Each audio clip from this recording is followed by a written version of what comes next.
லதா காமாட்சி நெல்லை போஜன். இன்றைக்கி விநாயகருக்கு என்ன நிவேத்தியம்னா பருப்பு பாயசம். இந்த பருப்பு பாயசம் எப்படி பண்ணால், 1 டம்ளர் பாசிப்பருப்பு, 1 ஸ்பூன் கடலைப்பருப்பு நல்லா மணவரவில் வறுத்து 4-5 தடவை வாஷ் பண்ணிவிட்டு அரை மூடி தேங்காய் எடுத்து பால் எடுத்து வச்சுக்கோங்க.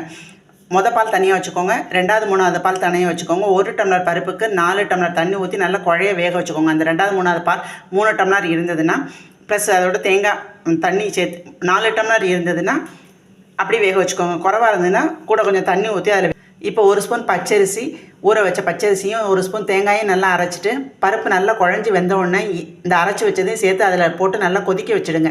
கொதிக்க வச்சுட்டு 1க்கு 1.5 வெல்லம் எடுத்து கரைச்சி வச்சுருக்கிறேன், அதையும் சேர்த்து இதோட ஒரு 5 ஸ்பூன் ஒயிட் சுகரும் எடுத்துருக்கிறேன், அந்த இனிப்பையும் சேர்த்து கொதிக்க வச்சுட்டு ஒரு கடாயில் 1 ஸ்பூன் நெய் விட்டு தேங்காய் பல்லப்பெல்லாம் நறுக்கின முந்திரி பருப்பு எல்லாத்தையும் வறுத்து போட்டு ஏலக்காய் பொடி, கிராம்பு, பச்சைக்கற்பூரம், கிராம்பையும் ஜாதிக்காயும் நுணுக்கி போட்டு பச்சைக்கற்பூரம் போட்டு பாலை ஊற்ற